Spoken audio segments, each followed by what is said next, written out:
He built a car that laughed at bullets. It made the government furious. If you love stories about crime, power, and real history, stay till the end. Because this one changed everything. Detroit, Michigan. February 1931, 11:45 p.m. Engines echo along the river. 10 men work in silence inside a warehouse on East Jefferson Avenue. Crates marked Canadian Club line the walls, each one filled with whiskey from Windsor, Canada. A speedboat waits at the dock. The air smells like fuel and salt. Prohibition has turned liquor into gold. Across the river, Canada is still wet. Detroit is dry. The Purple Gang controls the trade. They own the docks, the trucks, and the police who look away. The problem is not supply. The problem is speed. Federal agents are using new Ford Model A pursuit cars. Lighter, faster, with radios. The mob's trucks are slower. They lose cargo, money, and men. That's when Isadore Bernstein steps in. A quiet mechanic, 36 years old, son of a tailor, works in a small garage on Gratiot Avenue. By day he repairs taxis. By night he builds for the mob. The gang gives him an order. Build something that doesn't break. He chooses a 1931 Buick Series 90, a long body, straight 8 engine, reliable under pressure. He strips it bare, reinforces the doors with half-inch steel, adds laminated glass, builds a steel wall behind the driver's seat, replaces the gas tank with a double-lined version in case of gunfire. The car gains weight, 1,500 pounds heavier, but he tunes the engine, adjusts the carburetor, reworks the pistons, reroutes the exhaust. The Buick now moves like a ghost, 85 miles an hour on open road. It can take a full rifle burst and keep going. Late February, the first test. 2 men climb inside. Tommy Callahan drives. Red Hanlon rides shotgun. 12 cases of whiskey in the trunk, worth $120,000. They leave Detroit at 2:15 in the morning. The river fog is thick. They keep the lights off. 20 miles ahead, agents wait with rifles. The bureau has been tipped off. At 2:42, headlights appear in the distance. The agents fire. Sparks flash on steel. The car doesn't stop. Callahan grips the wheel. Hanlon reloads his gun. They push past 80. The government Fords can't keep up. By the Ohio border, the Buick is gone. At dawn, the shipment reaches Chicago untouched. Federal reports show more than 200 rounds fired. Not one penetrated the cabin. 3 days later, newspapers print the story. Gang car defies gunfire. Bullets bounce off Buick. The bureau is humiliated. Director Hoover demands a report. The findings are worse than expected. Their vehicles are outdated. Their ammunition too weak. Their enemy better equipped. For the first time, the mob's machine is stronger than the government's. Bernstein receives new orders. 3 more Buicks, all identical, all armored. He buys scrap steel from a yard in Hamtramck. Orders bulletproof glass through a Chicago contact. Each new car hides storage under the floorboards. Enough space for 150 bottles. One version includes an oil release lever that creates smoke behind it during a chase. The mechanics work at night, lights off, tools muffled. Within weeks, 3 more bulletproof Buicks roll out of Detroit. Throughout spring, convoys run weekly between Detroit and Chicago. Federal patrols chase them. None succeed. An agent's field note from May 1931 reads, "Subject vehicle believed Buick, black sedan, no plates, pursued from Monroe County, rifle fire ineffective, lost at high speed." The reports pile up. The Bureau calls emergency meetings. The newspapers call them jokes. Summer. Hoover authorizes armored car testing. The Bureau contacts the Treasury Laboratory. They test bullet-resistant glass. It fails. The steel bends frames. The cars overheat. The project ends. Meanwhile, the mob's Buicks run every week. Some with fake government plates. Some with sirens to pass checkpoints. On the road, no one can tell which ones are real. The Bureau is losing control. Agents are demoralized. State troopers refuse to engage. The Buick has become legend. Locals whisper about the car that cannot be stopped. Children play games pretending to drive it. Bootleggers call it the tank on wheels. March 29, 1932, Monroe County. A federal sting operation is set. Agents park a decoy liquor truck by the roadside. Spike strips across the pavement. Shotguns ready. At 2:17 a.m., a black sedan appears. No lights, heavy engine sound. The agents take aim. The Buick accelerates, straight through the blockade. The spikes tear, but the tires hold. Gunfire fills the air. The windshield cracks but stays intact. The car rams past, tearing through dust and bullets. A ricochet hits an agent. The radio report reads, "Vehicle not stopped pursuing southbound, 1 agent wounded." By dawn, the Buick is gone again. Another shipment vanished. Another headline earned. The Bureau's reputation collapses. Congress questions their funding. Newspapers mock the chase. Here in Detroit, the mob celebrates. In Chicago, the liquor flows as usual. The Buick becomes a symbol of mockery and pride. The law has rules. The streets have engines. Through 1932, Bernstein continues his work. Rumors spread of a 5th Buick, faster, lighter, 90 miles per hour on an open road. Some say he's planning to armor Cadillacs next. Others say he's being watched. The Bureau begins surveillance but lacks proof. By winter, the city is divided. The public calls him a genius. The government calls him a criminal. But everyone agrees on one thing. No car has made the feds this angry. Within months, Detroit will see its final armored run. But for now, the Bulletproof Buick rules the night. Spring 1932, the Bureau is desperate. Agents hold private meetings inside the Federal Building on Lafayette Boulevard. They study photographs of tire marks and bullet holes. Nothing leads to an arrest. Every report ends the same way. Vehicle unidentified. Suspects escaped. A Treasury officer suggests targeting the source, the mechanic. His name appears in whispers. Isadore Bernstein. No proof, only rumors. His shop is clean. Paperwork shows taxi repairs, nothing more. Investigators watch from across the street for weeks. They see trucks arrive after dark. They hear engines rev past midnight. But no one talks. Detroit lives under silence. By May, a young agent named William Harris decides to infiltrate the trade. He poses as a driver looking for work. Bernstein hires him to clean parts and sweep floors. Harris notes every detail. Reinforced frames stacked against the wall. Rolls of glass in wooden crates. Cash payments. No receipts. He wires weekly reports to his supervisor. They read like mechanical diaries. He describes a new model taking shape. Thinner steel, lighter doors, stronger engine. He writes that it will outpace any government vehicle in the Midwest. Then one night the shop is raided. Not by the Bureau, but by men with guns. The Purple Gang suspects a leak. Harris hides under a lift, while 2 men are beaten in the back room. He leaves the city the next morning. His cover blown. His last report ends with one line. The new Buick is finished, June 1932. The Buick reappears on the roads, sleeker, faster, black paint without markings. Locals call it the shadow car. Agents track sightings across Michigan, Indiana, and Illinois. Convoys vanish. Truckloads of liquor move without resistance. The Bureau's frustration turns into anger. Director Hoover authorizes coordination with state police and customs patrol. Joint task forces begin along the border. Still, the car stays invisible. July 1932, the first major confrontation. A patrol near Ann Arbor spots the Buick trailing a truck. They block the road with 2 cruisers. The driver of the Buick slows, then swerves onto a dirt path. Agents follow. A chase through farmland, speeds over 90. The Buick drifts through corners like a racing car. Dust blinds the pursuers. A fence collapses. The Buick jumps a ditch and disappears behind trees.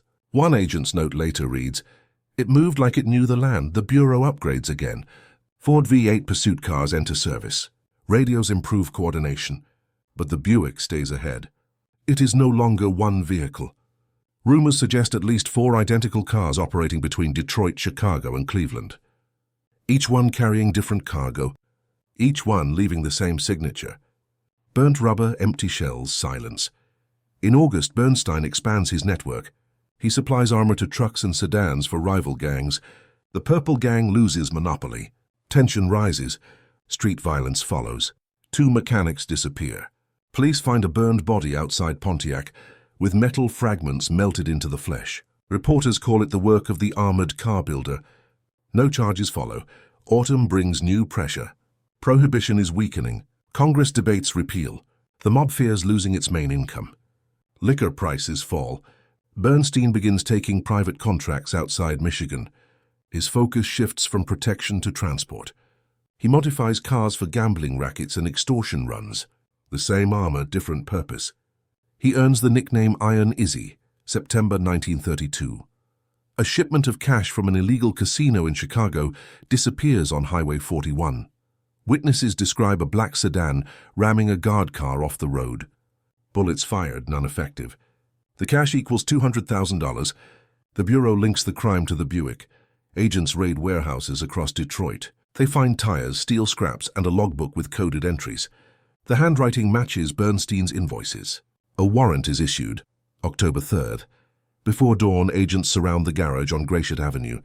Doors locked, windows dark. They break in. The place is empty. Only tools, blueprints, and an oil stain the size of a car. Bernstein is gone. Later that day, a customs officer spots a black Buick boarding a freight ferry to Canada. The manifest lists machine parts. No driver recorded. The ferry departs at noon.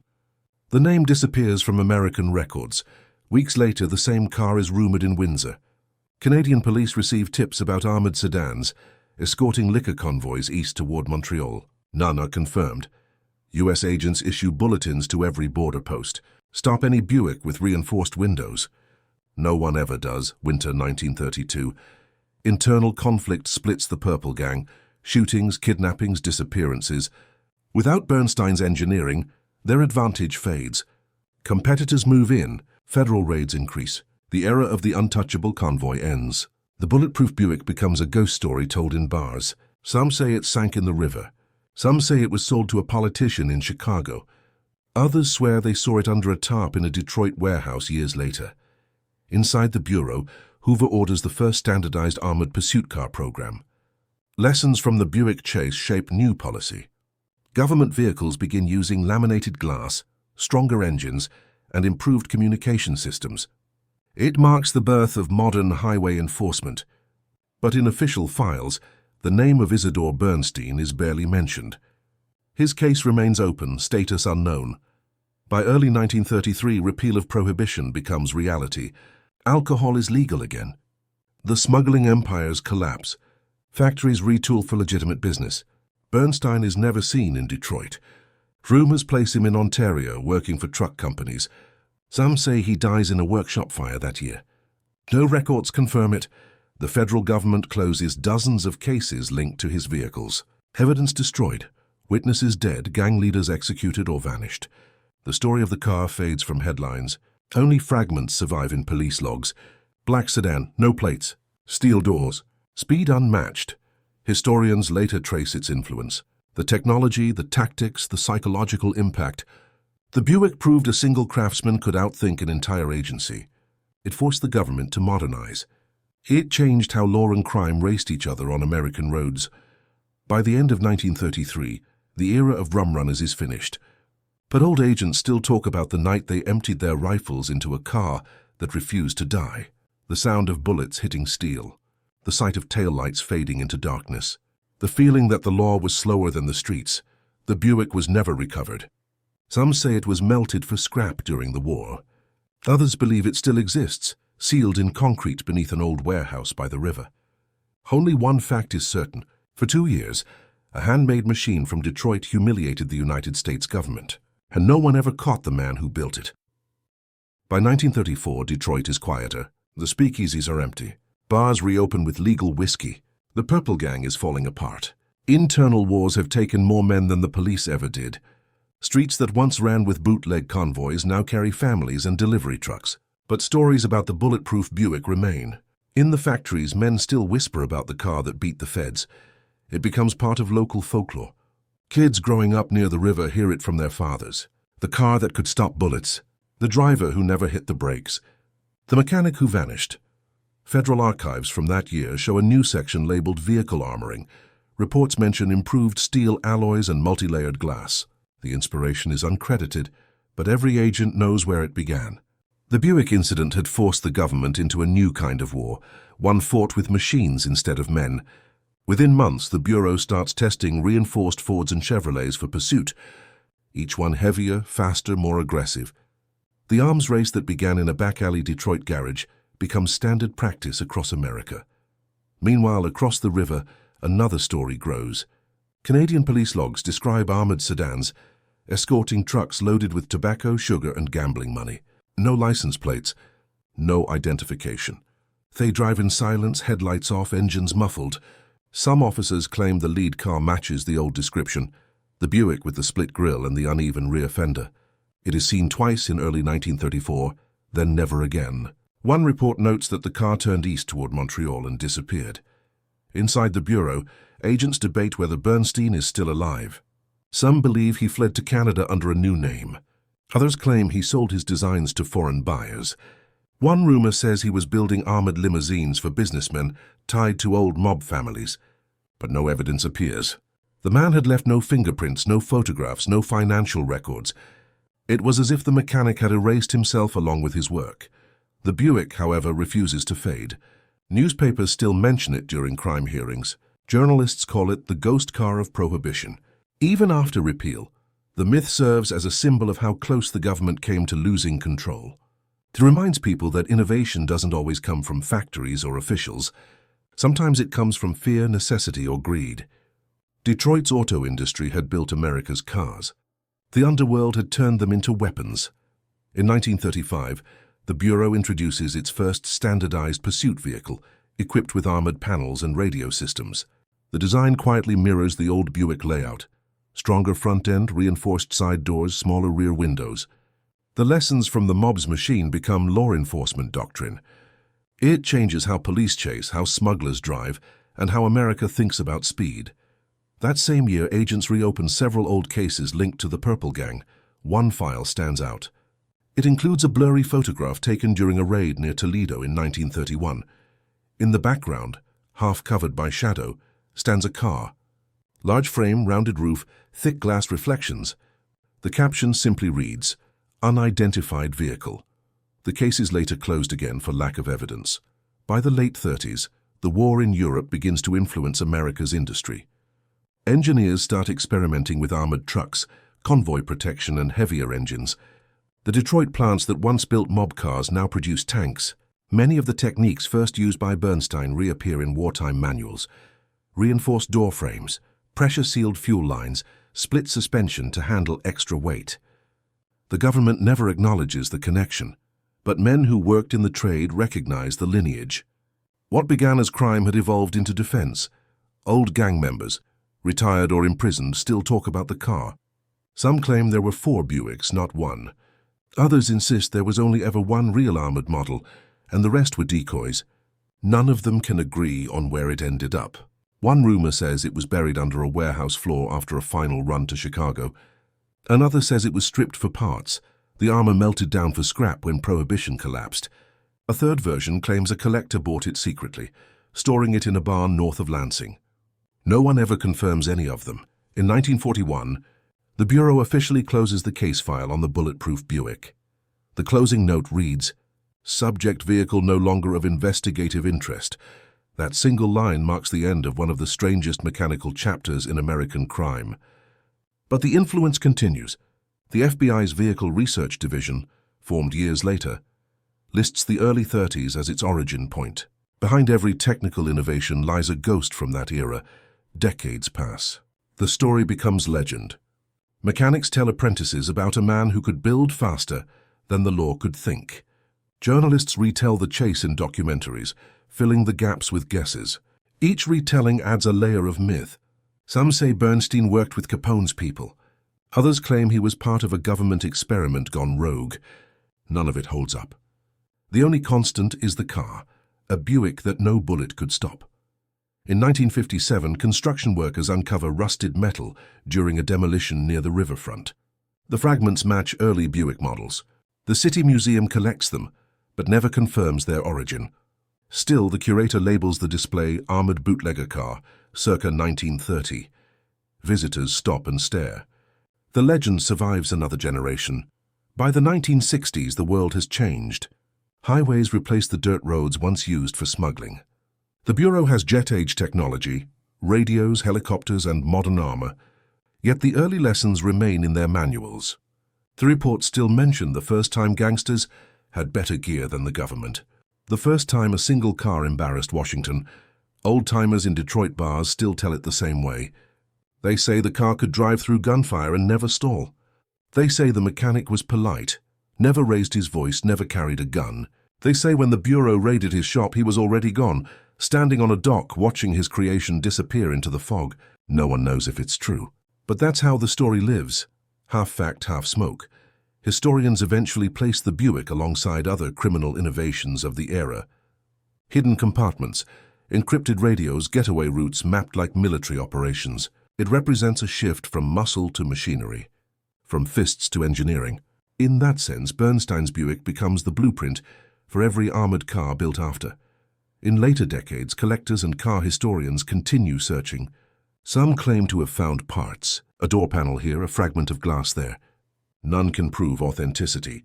The myth of the bulletproof Buick remains intact because proof would end it. It exists best as a shadow, something that might still be out there waiting under dust and concrete. By the end of the 20th century, the name has vanished from official records. Only private archives and crime historians remember it. But in Detroit, near the water, there's a rumor. At night, when fog drifts across the river, you can hear an engine start. A deep, slow rumble that fades into silence. Old men say it's just the wind through the tunnels. Others smile and say it's the Buick. Still running, still undefeated. For 2 years, one car defied the United States government. Built by a mechanic no one could catch. Driven by men no one could stop. In the end, the road won. The law adapted. The legend stayed. Within hours, the blood was washed away. But the city would never be the same again.